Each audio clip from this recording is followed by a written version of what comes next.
The death of George Floyd took place thousands of miles away, in another country, under another jurisdiction, and yet we simply cannot ignore the depth of emotion that has been triggered by that spectacle of a black man losing his life at the hands of the police.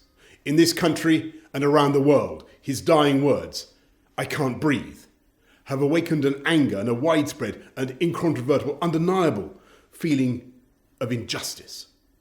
A feeling that people from black and minority ethnic groups do face discrimination in education, in employment, in the application of the criminal law. And we who lead and who govern simply can't ignore those feelings because in too many cases, I'm afraid, they will be founded on a cold reality.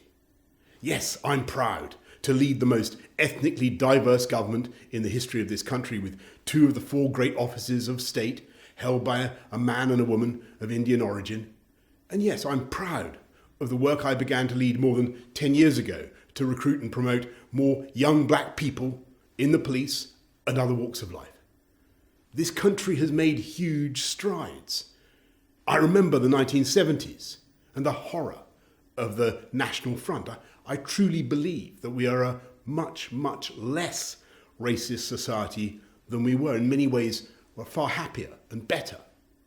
But we must also frankly acknowledge that there is so much more to do in eradicating prejudice and creating opportunity.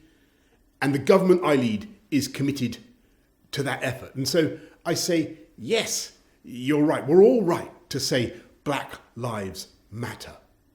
And to all those who have chosen to protest peacefully and who have insisted on social distancing, I say, yes, of course, I hear you, I understand.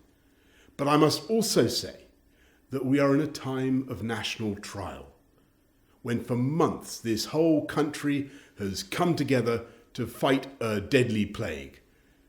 After such sacrifice, we can't now let it get out of control. It's black and minority ethnic communities who've been at the forefront of the struggle against coronavirus, whether in healthcare or transport, social care, or any of the other essential services that have kept our country going. And it's BAME communities, tragically, that have paid a disproportionate price. So no, I will not support those who flout the rules on social distancing for the obvious reason that we risk a new infection at a critical time just as we've made huge progress. And no, I will not support or indulge those who break the law or attack the police or desecrate public monuments. We have a democracy in this country. If you want to change the urban landscape, you can stand for election or vote for someone who will. And so I must say clearly that those who attack public property or the police, who injure the police officers who are trying to keep us all safe, those people will face the full force of the law.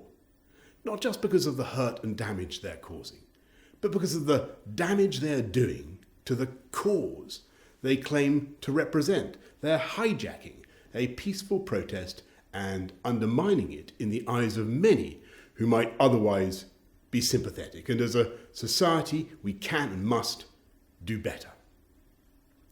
This month, on the 22nd of June, we celebrate the arrival of the Empire Windrush in 1948.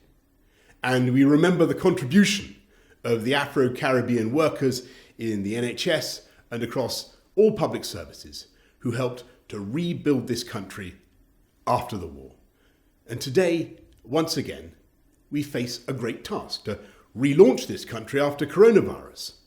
So let's work peacefully, lawfully, to defeat racism and discrimination wherever we find it, and let us continue to work together across all the communities of this country as we put Britain back on its feet.